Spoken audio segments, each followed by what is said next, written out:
안녕하세요. 시작하는 박주부입니다. 오늘 소개해드릴 책은 트랜서핑의 비밀입니다. 바딤 젤란드 지음 박인수 옮김 정신세계사에서 만들었습니다.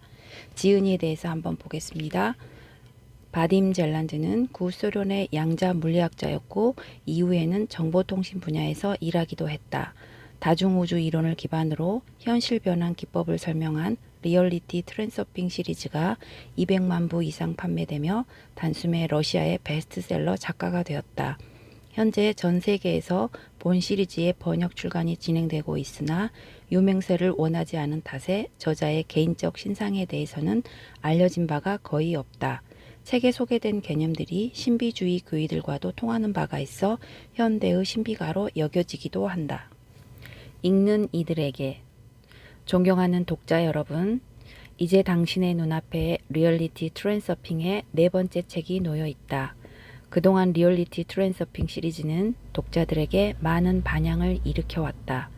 일상적인 현실에서 사람들은 상황과 환경의 지배를 받고 사건의 진행 과정에 이렇다 할 만한 영향력을 행사하지 못한다. 삶은 그저 눈앞에서 우발적으로 벌어진다. 그런 삶은 넉넉고 꾸는 꿈과도 같다.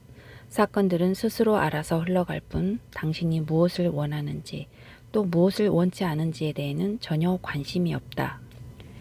이 피할 수 없는 숙명을 극복하기란 불가능한 것처럼 보인다. 그러나 사실은 뜻밖에도 그런 상황을 벗어날 수 있는 놀라운 출구가 존재한다. 사람은 자신이 거울의 환상 속에 갇혀 있음을 상상조차 못하고 있는 것이다. 현실은 두 가지 형태로 존재한다.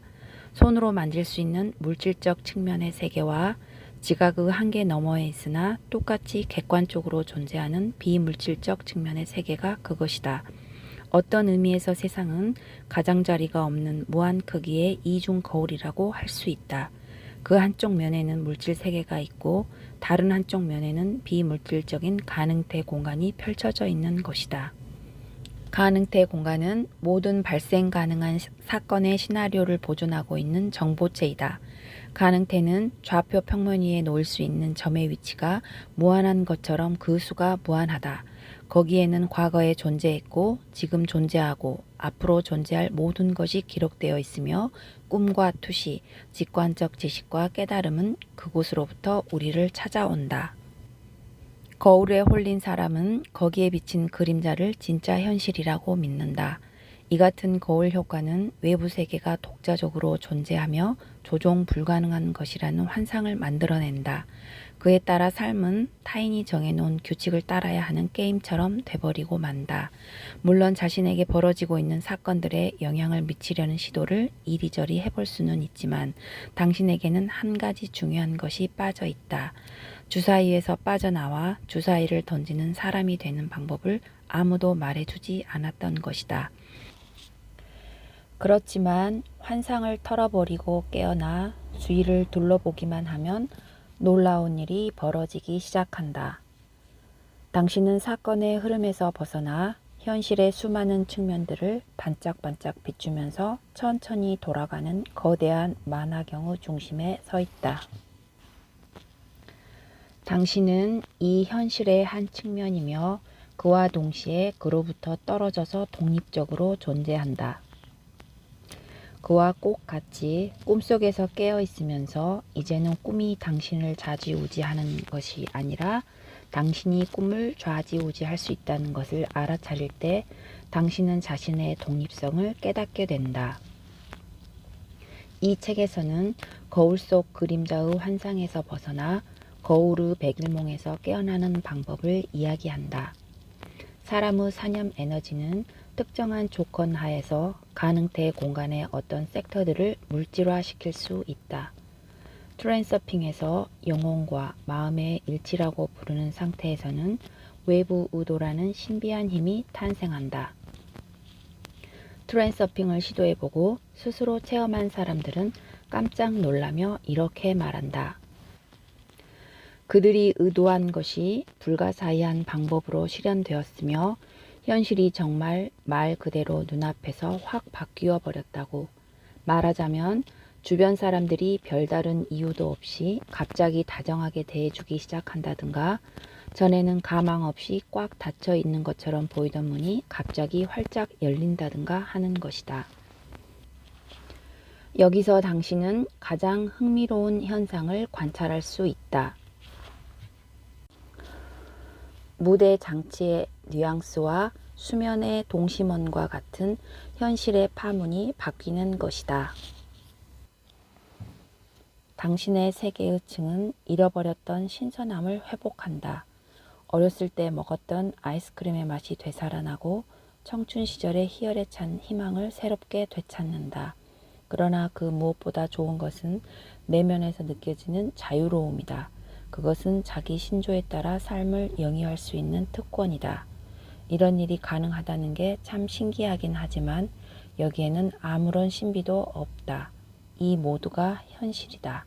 그러니 이 책에서 읽은 것을 실제로 시험해보고 너무 놀라고 기뻐서 하늘로 날아오르지 않도록 땅에다 발을 꼭 붙이고 있기를 바란다. 이 책은 총 4장으로 구성되어 있고 그중 3장 거울 같은 세계 중 일부 읽어보도록 하겠습니다. 3장 요약. 거울의 법칙.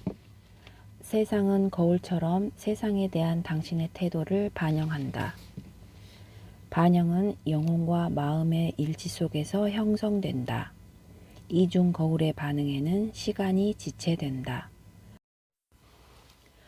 거울은 태도의 내용을 반영할 뿐 태도의 방향은 무시한다.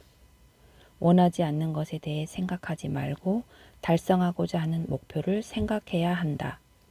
세상을 꽉 쥐고 있는 소나기를 풀어 세상이 가능태의 흐름을 따라 움직이도록 허락해야 한다. 어떤 반영이든 긍정적으로 인식해야 한다.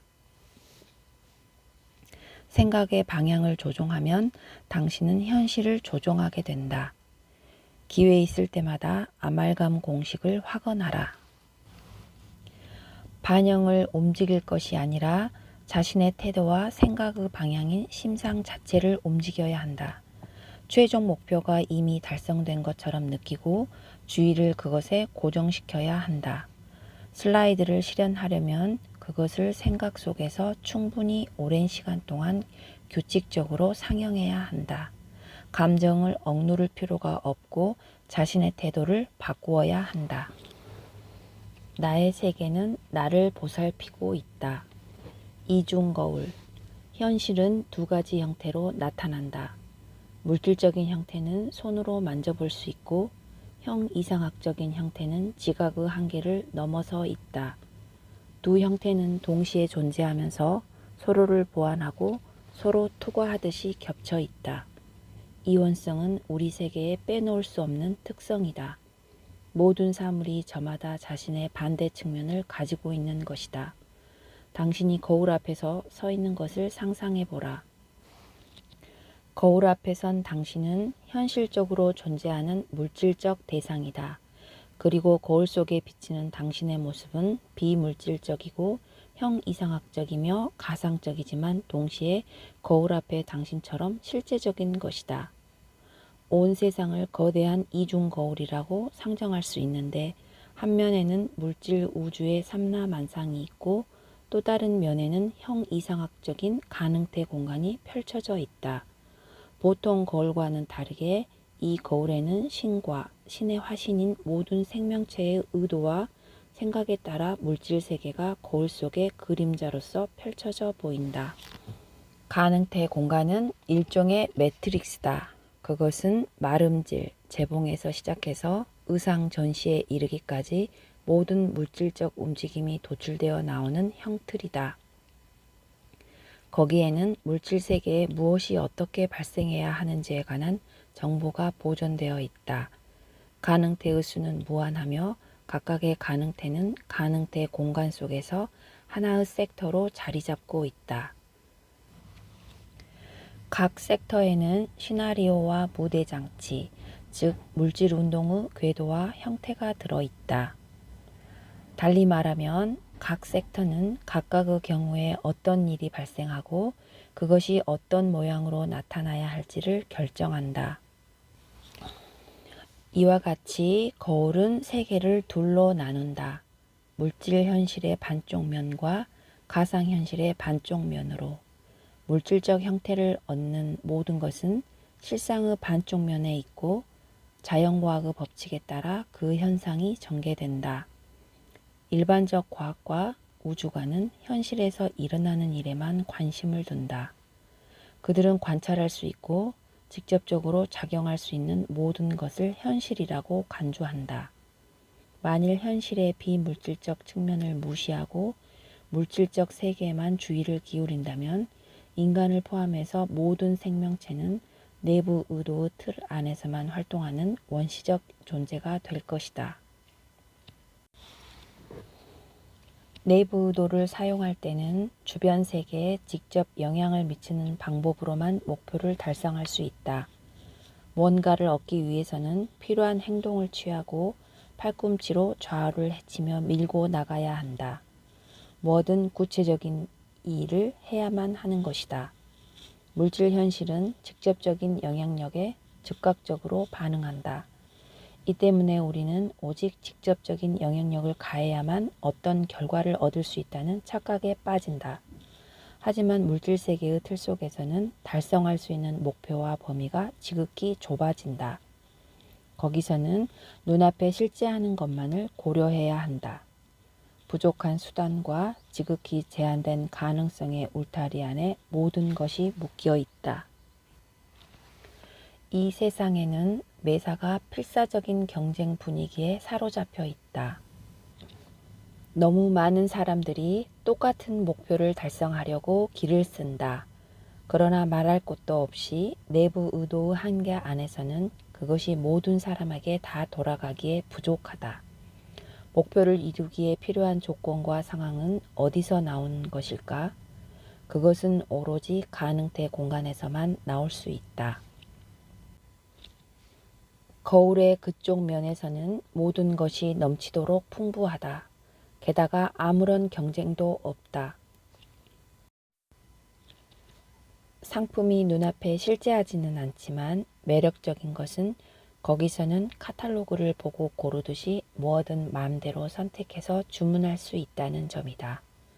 주문한 것은 조만간에 그대로 이루어진다. 돈도 낼 필요가 없다. 단지 별로 부담 없는 몇 가지 조건만 충족시키면 된다. 그게 전부다. 아니, 이건 동화 속에나 나오는 이야기가 아닐까? 절대 아니다. 이것은 현실보다도 더 현실적이다.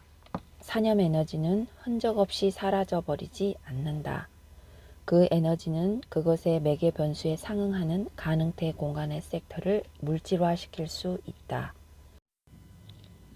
우리 세계에 존재하는 모든 것이 오로지 물체들 간의 상호작용의 결과로서 나타나는 것처럼 보일지 모르지만 그에 못지않게 중요한 역할을 하는 것은 정묘물질 차원에서 일어나는 작용이다. 그 과정을 통해 가상으로 존재하는 가능태가 현실로 실현되는 것이다. 정묘한 차원의 과정에서는 원인, 결과의 사슬이 좀처럼 명확하게 인지되지 않는다.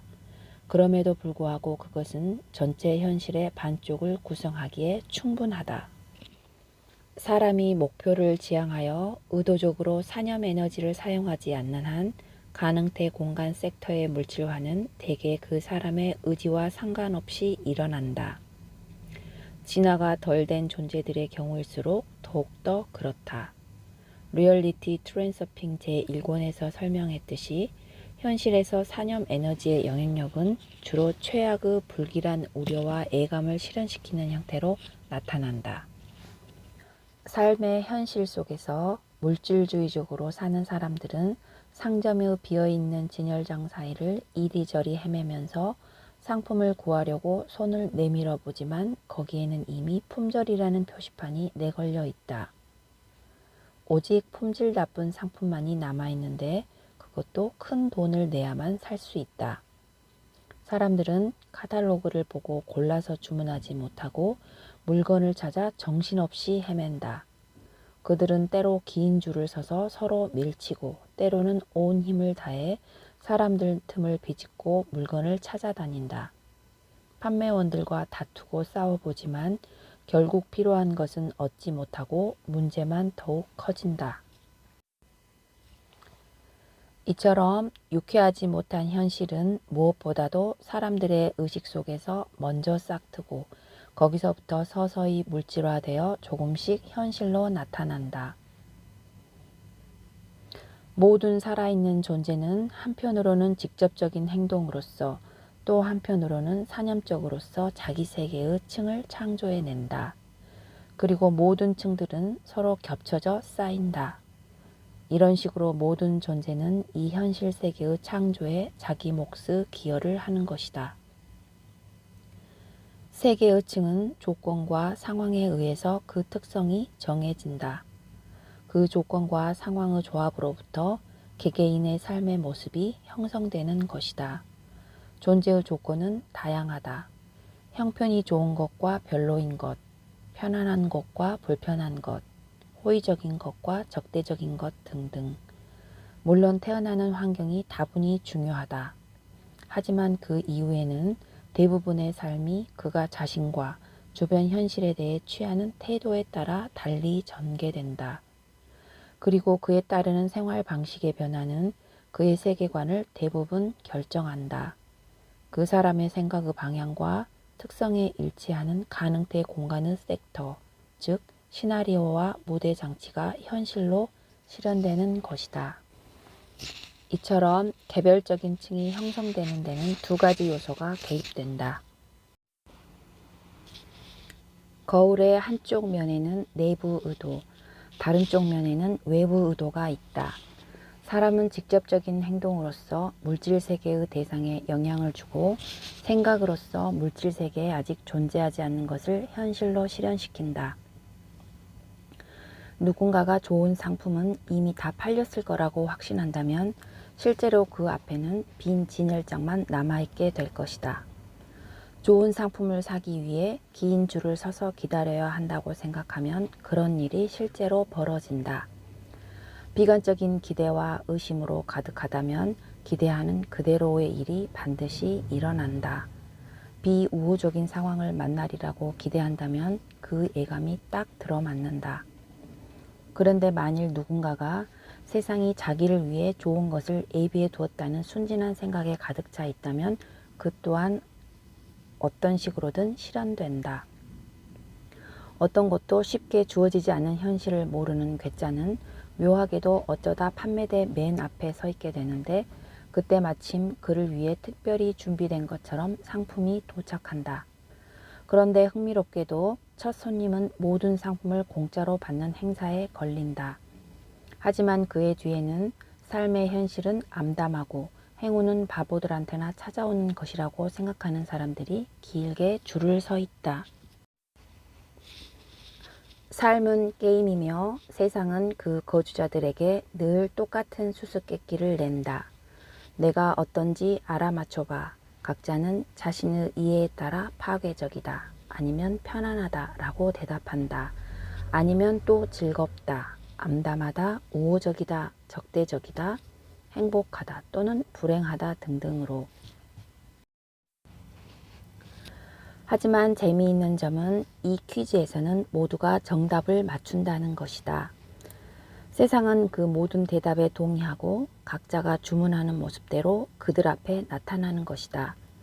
행운을 만났던 괴짜가 어느 날 만만찮은 삶의 현실에 부딪혀서 세상에 대한 자신의 태도를 바꾸면 현실은 또 그를 따라 모습을 바꿀 것이다.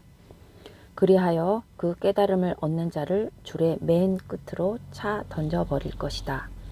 이런 식으로 사람은 자신의 생각으로서 자기 세계의 층을 만들어내는 것이다. 이런 과정을 몇 가지 법칙으로서 설명할 수 있다. 첫 번째, 거울의 법칙을 공식으로 만들어 보자. 세상은 그에 대한 당신의 태도를 거울처럼 그대로 반영해 준다. 세상은 당신이 이 세상에 대해 생각하는 바에 고스란히 그대로 동의한다. 하지만 왜 대개는 불길한 예감만 현실화되고 희망과 소원은 이루어지지 않는 것일까? 거기에는 이유가 따로 있는데 그것이 바로 두 번째 거울의 법칙이다. 그 반영은 영혼과 마음의 일치에 의해 형성된다. 이성이 가슴의 명령과 모순되지 않을 때, 또는 가슴이 이성의 명령을 위반하지 않을 때 불가사의한 힘인 외부 의도가 일어난다. 외부 의도는 생각이 만들어내는 심상에 상응하는 가능태 공간의 섹터를 물질화시킨다. 영혼과 마음의 일치 속에서 그 심상은 윤곽이 뚜렷해지면서 지체 없이 현실로 실현되는 것이다. 하지만 실제 삶 속에서는 영혼이 어떤 것을 갈망할 때마다 마음이 그것을 의심하며 놓아주지 않고, 아니면 반대로 마음이 어떤 확실한 논거를 제시할 때 영혼은 거기에 시큰둥하여 관심을 주지 않는다. 일치가 깨지면 심상은 흐릿해지고 마치 돌로 나누어진 것처럼 보인다. 영혼은 이것을 원하는데 마음은 저것을 고집하는 것이다. 유감스럽게도 영혼과 마음은 두려워하거나 싫어하는 등의 부정적인 일에서만 유감없이 의기투합을 보여준다. 무엇을 미워할 때 사람은 온 영혼과 마음으로 미워하고, 두려워할 때는 정말 두려움에 완전히 사로잡힌다. 마음과 영혼이 온전히 일치하여 싫어하는 가운데 피하고 싶어하는 심상은 오히려 뚜렷이 형성되는 것이다. 물질적 현실의 발현인 마음과 형이상학적 현실의 발현인 영혼은 한 점에 모아지고 그 생각의 심상이 현실로 실현된다. 그리하여 거부하던 그것을 결국은 얻게 되는 것이다. 두려움과 달리 뭔가를 바라는 경우에는 영혼과 마음이 일치하는 일이 드물기 때문에 쉽게 이루어지지 않는다. 마음이 펜듈럼의 유혹에 넘어가서 타인의 목표를 쫓고 있으면 영혼은 마음에 대항한다. 마음은 영혼의 진정한 소망이 무엇인지도 모르거나, 또는 알더라도 그것이 현실적으로 실현 가능하리라고 믿지 않는다. 목표를 달성하기 위해서는 그것을 정확하게 주문하여 그런 심상의 사념체를 우주 공간으로 보내고, 소망이 이루어지는 과정에 역작용을 일으키지 않도록 한동안 그에 대해서는 생각하지도 말아야 한다는 견해가 있다. 만사가 그렇게 간단하다면 얼마나 좋을까? 그런 방법은 두 번째 거울의 법칙에 부합할 때만 효력이 있다. 하지만 실제로는 기만적인 의심을 제거할 수가 없어서 영혼과 마음이 일치하는 경우는 드물다. 그럼 어떻게 해야 할까? 이를 위해 이중 거울은 뒤늦게 반응한다는 세 번째 거울의 법칙이 존재한다. 두 번째 법칙을 실천할 수가 없으면 성을 오랫동안 포위해서 점령해야 한다는 것이다. 이런 묘한 상황을 한번 상상해보라. 당신은 거울 앞에 서 있다. 그런데 그 거울에는 아무것도 보이지 않고 텅 비어 있다. 얼마쯤 지나 마치 사진이 인화되듯이 형상이 서서히 나타나기 시작한다. 어느 순간 당신은 미소를 짓기 시작하지만 거울에 비치는 것은 아직도 그대로 심각한 얼굴이다. 이제 당신이 손을 들었는데도 거울 속 그림자는 그대로 있다. 곧바로 손을 내렸는데도 거울 속에서는 아무런 변화도 없다. 거울 속에서 당신이 손을 드는 모습을 보려면 손을 한참 동안 들고 서 있어야 하는 것이다. 이중 거울은 바로 이런 식으로 작용한다. 다만 그곳에서 지연되는 시간차는 이것과 비교할 수 없을 만큼 크다. 그래서 변화를 감지하기가 어렵다. 물질적 실현은 타로와 같은 불활성을 띈다. 그럼에도 불구하고 트랜서핑에서 슬라이드라고 부르는 사념체는 충분히 실현될 수 있다. 거기에는 단 한 가지의 기본 조건이 요구되는데, 그것은 슬라이드를 머릿속에서 오랫동안 체계적으로 상영해야 한다는 것이다. 보시다시피 비결은 단순하다. 필요한 것은 정말 이것뿐이다. 믿을 수 없을 정도로 사소하고 간단하다. 아무런 마법도 개입되지 않는 평범하고 일상적인 일일 뿐이다. 하지만 이 방법은 정말로 잘 먹힌다. 단지 사람들의 인내심이 부족한 것 뿐일 것이다. 사람들은 처음에는 어떤 생각에 반짝하고 분발하지만 시간이 지나면 금세 무관심해져서 그 생각을 멀찍이 밀쳐놔 버린다. 그러니 사념체가 실현되게 하기 위해서는 트랜서핑의 슬라이드 작업을 해야 한다. 그러지 않고서는 기적을 기대할 수가 없다. 슬라이드의 실현을 위해 정확히 얼마나 많은 시간이 필요한가 하는 것은 목표의 복잡성에 달려 있다. 생각한 것을 실현할 수 있는 가능성에 대해 마음이 의심하는 동안에는 그 심상이 아직 모호하고 불투명하다. 하지만 곧 또는 시간이 좀 지나면 거울 속에서 어떤 이미지가 보이기 시작한다. 외부 의도가 목표 달성을 위한 가능성의 문을 열어줄 때 당신은 그것을 직접 보게 될 것이다. 그때 마음은 목표를 추구하는 방법이 열매를 맺게 하고 그 목표는 정말로 실현될 수 있다. 점차적으로 영혼과 마음이 일치되고 방사되는 사념의 초점이 형성되어서 명료하고 깨끗한 심상을 만들어낼 것이다. 그 결과 물질 세계의 거울 속의 그림자가 형성되어 우리가 기적이라고 부르는 일이 일어날 것이며 불가능해 보이던 소망이 현실로 바뀔 것이다. 에필로그 영혼의 방문자.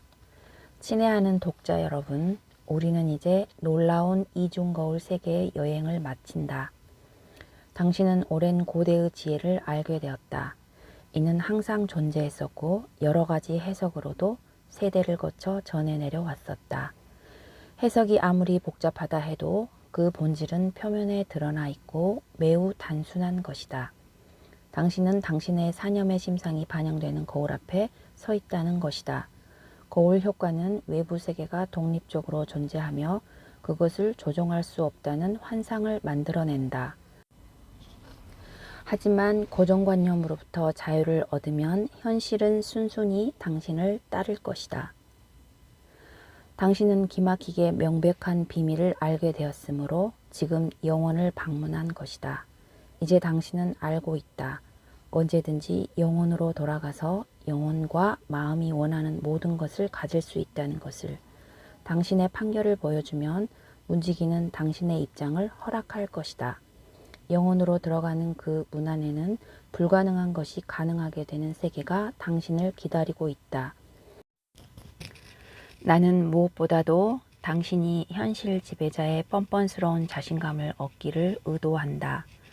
욕망하지도 않고 바라지도 않으면서 그리고 당신의 사과가 하늘을 향해 떨어지기를 의도한다. 지금까지 시청해 주셔서 감사합니다.